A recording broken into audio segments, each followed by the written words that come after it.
Hi everyone, welcome back to my channel. Thank you so much for clicking on this video. As you can see from the title of this video, this is going to be 10 things I don't do or say to my daughter. And I'm gonna, if you've seen like my other videos, well, one video, I am also pregnant with our son. So these are things I also will not do or say to him. I've actually filmed part of this video before, but I felt like I was rushing because I had maybe 15 minutes to film. And I also hadn't announced that I was pregnant. And so like I would slip up and say like my son and like baby. And I just felt like I wasn't able to be as open as I wanted to be. So I decided to refilm this whole video. And also it's another thing, I was catching that like I was out of breath, which was one of like the main things when I was pregnant with Jude that I noticed. And so I didn't want that to like give it away. Now I can be fully out of breath and you know why. So anyway, let's hop right to the video. Oh, I did one last thing, sorry. I am going to do like the opposite of this video too, like 10 things I do say or do with my daughter and my future son. Overall, don't want this to come off as I am judging you if you disagree with these things, if I feel like you're a bad parent if you disagree with these things. When you are a parent, it is up to you to determine, and your partner if you have one, to determine the boundaries that you set with your children. I think you can express those boundaries to other people. It is, if people don't understand those boundaries and they don't respect them, I mean, I always say you can be very kind about your boundaries, like you don't have to be rude about them, but if you say them and someone doesn't respect them or they're like, why? Like, well, and like just they're like rude to you, I say, you know what, it's time to be a little rude back, like match their energy then. When you're a parent, it is up to you. These are some boundaries Corey and I have set. Some of the things are actually things that I kind of gave a little leeway on. Some of the things are he gave a little bit of leeway on. That is what you kind of have to do when you're parenting with someone else. But yeah, all these things are very important to me. Take them as you will. Let's actually get to the video now. The first thing we do not do with Jude girl, and we will not be doing with baby boy, is we do not do cry out. This is one of the ones that I am definitely more on the like no crying it out side than Corey is. The one thing that I don't know if people would count as cry it out, I don't. But Jude, since she started sleeping through the night, some nights she'll wake, she's not like even awake, she's sleeping, and she will like scream or cry in her sleep, and I'll pop up the monitor and see what she looks like, and I'll give her like a minute or two to see what's going on. Most of the time within a minute or two, she stops the like on and off screaming, crying. And then if she goes longer than 2 minutes, I'm just like, all right, we're going in, because to me that signifies that she's not like in her half asleep stage. Corey on the other end, I think if it was up to him, he would definitely wait like 5-10 minutes to see. I am not comfortable with that personally, because I have read articles on crying it out and that it can actually like in a way alter your baby's brain chemistry. The reason that cry it out often works, especially when tied with sleep training, is that your baby learns that you're not responding to their cries. And that's not something I personally want my babies to learn. I want them to know that when they cry, I'm there for them. I'm there to support them, to comfort them, and give them what they need. They are, in fact, babies. I am very aware of, so for example, now that Jude can sign more, if she wants something and she's crying for it, I won't respond to that because she has another way to communicate. But when she wakes up in the middle of the night and she's scared or like needs help or something, she doesn't have any other way to communicate other than crying. So to not respond to that, personally, for me, it is just, it's essentially ignoring her, and I don't like that. The next thing that we do not do is we do not kiss Jude on the lips. Corey and I do not kiss Jude on the lips. We do not let anyone kiss her on the lips. This is one that honestly shocks me that people are like kind of offended by or think it's weird that we don't allow it. It is just like, I can understand like wanting to kiss a baby and be like, oh my gosh, like you're so cute, like cute aggression. I fully understand that, and we will let like people that we know kiss you on the cheek, like that's fine for us. But as far as lips, I don't get why people have this strong urge to do that.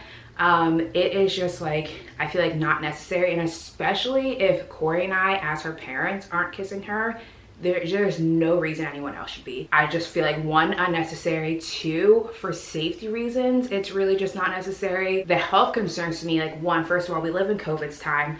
It's winter now, the flu, RSV. I'm pretty sure it's one of my good friends that told me this.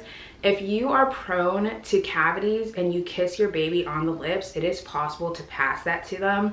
And then as well, if you've ever had a cold sore, it's also, if you kiss your baby on the lips, it is possible to pass it on to them. I personally have not had a cold sore, so it's not something that I'm concerned about, but I think most people have had at least 1 cold sore in their life. And obviously if you have like an active cold sore, you should not be kissing anyone.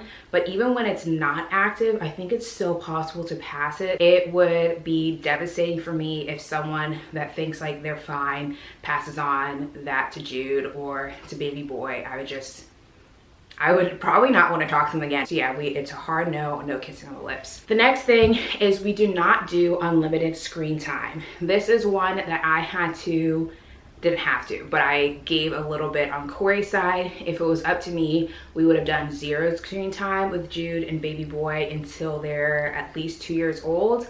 But the one time, Jude was probably like 2 or 3 months, and we were going somewhere. I ran into Starbucks and Corey and Jude were by themselves, and she just like would not stop crying. If you've had a baby, especially your first baby, and they just like are inconsolable and you don't know what to do, you know that feeling, especially when you're out in public. It just kind of like you just feel like uneasy.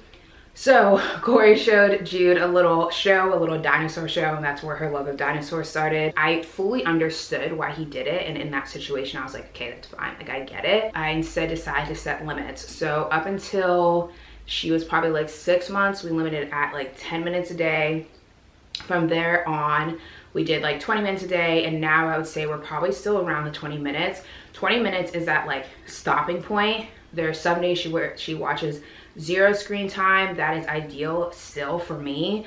There's some days where she gets up to that 20-minute limit. There are some days that she's definitely gone over, like if she's fully sick. She actually had RSV at one point, a very mild version, very luckily, and we're very blessed that hers was very mild, but she was just like so lethargic, would not do anything else. So we did allow her to watch way more than 20 minutes at that time. And then while I was super sick in the first trimester, there are definitely some days where she was watching, I would say probably like even up to an hour, which is again not ideal for me. Don't love it, but we do not do unlimited screen time. It's not like a whenever she wants it. She hasn't even asked. I don't think she knows how to, but it's not like we're just popping it out all the time.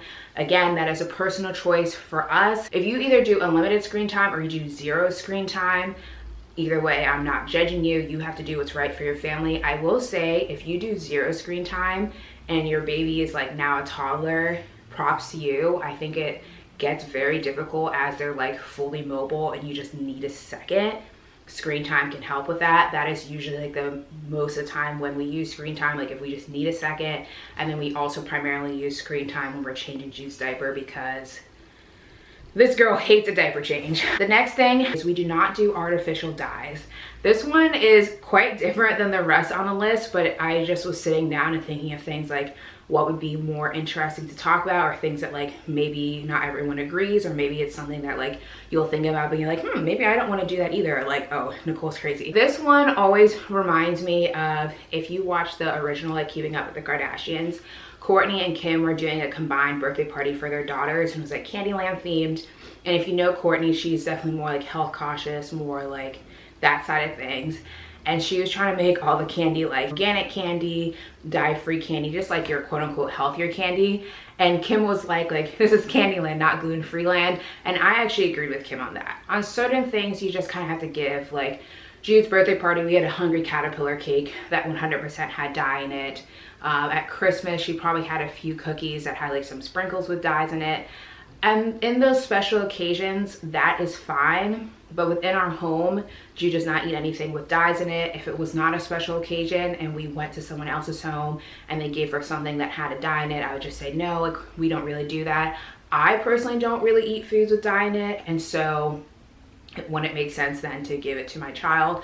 Dyes just really aren't good for you, and they're unnecessary. They're in a lot of our foods unnecessarily, at least within the United States, and it's very scary. There's so much research showing how terrible they are for us, but they keep kind of popping up in our food. And then also in this day and age, there's so many alternatives without dyes that are basically the same thing. Like if you're looking for M&Ms without dyes, there's a brand called Unreal. There's just so many replacements now, it's really unnecessary. The next thing is we do not scream at Jude Girl. We are obviously not perfect.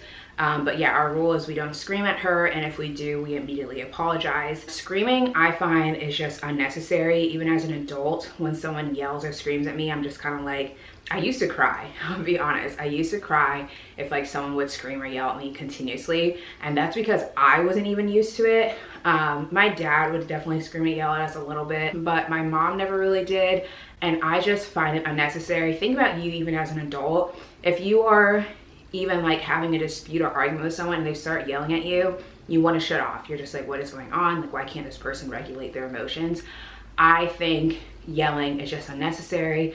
Again, we are not perfect. I think the other day Jude was playing with this thing that was glass and it broke, and Corey was like, Jude, like yelled because it was more like alarming, like trying to like make sure she doesn't hurt herself in glass. And she will cry if you yell at her, which is sad, but also in a way like makes us realize that, hey, okay, we're actually doing a pretty good job, because when we yell or scream, she's so not used to it that like to her it's just like it's a little bit more alarming. Some people might be like, okay, that's not good. I think it is. I just think yelling and screaming is unnecessary. I think the more that we yell and scream at her, the more she's gonna grow up and think that's an okay way to communicate with people, and I don't want her to learn that. The next thing, and this is the only thing on my list that if you do, I'm going to be honest, I probably am judging you a little bit.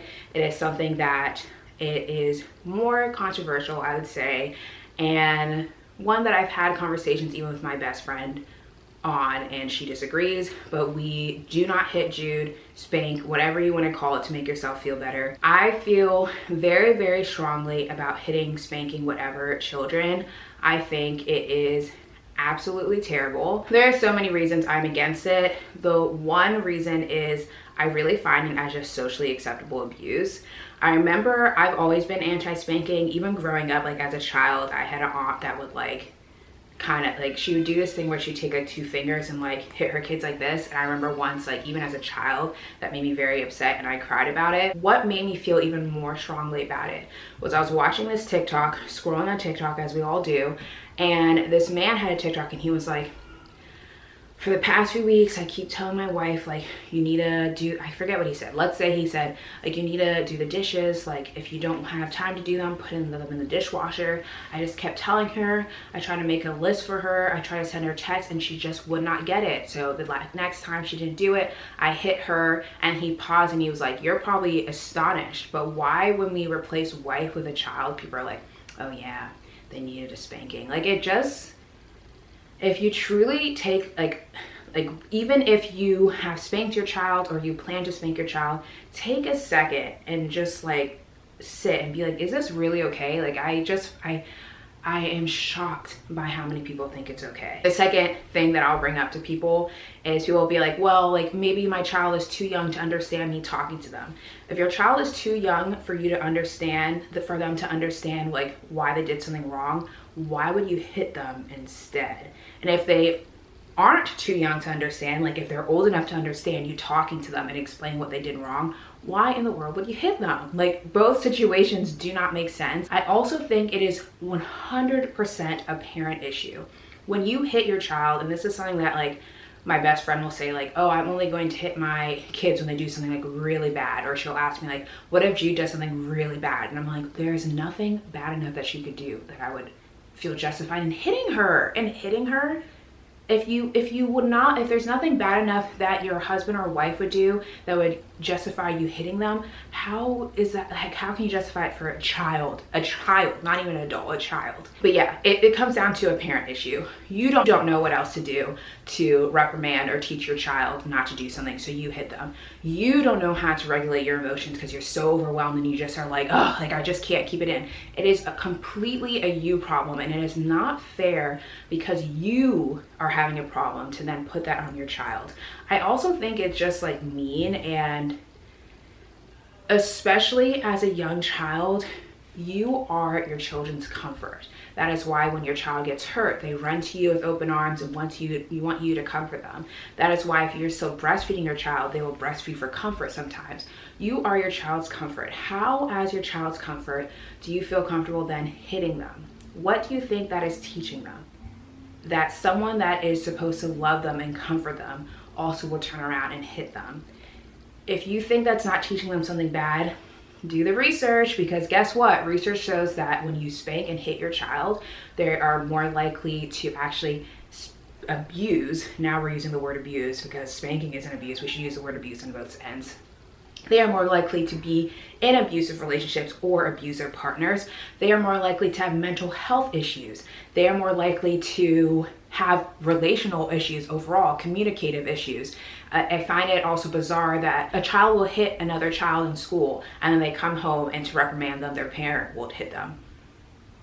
You don't think that's confusing? You don't think, like, what? Like, I could literally make a whole video on why spanking, hitting, abusing your child is so terrible. The last thing I'll say about spanking is we as adults understand that adults have different pain tolerances. Like, I could get a shot and be like, oh, it doesn't hurt. Someone else would go to the doctor and get a shot and be like, ow, it hurts so bad. So to think that you could even, because that's what people will say, like when I say this, they'll be like, oh, I don't spank them that hard. You are spanking with an intention to cause some kind of pain, or otherwise, why the heck are you doing it? How do you know as an adult, 2, 3, 4 times the size as a child, how much pain you're inflicting?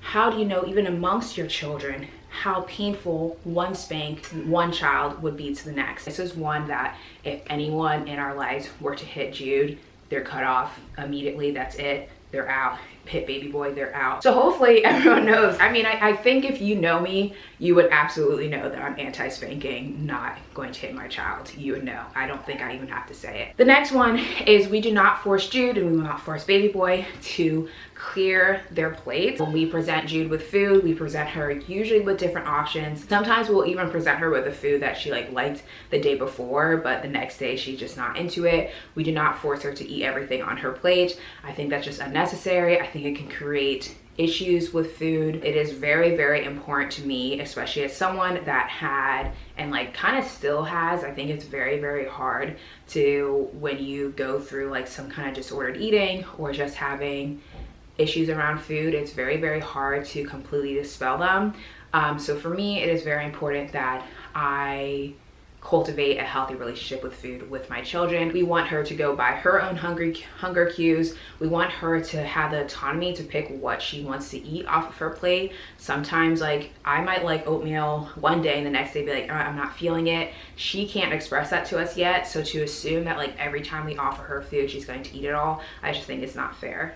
I will say it is frustrating though. It is honestly frustrating when one day your child likes a food and then the next day they're no.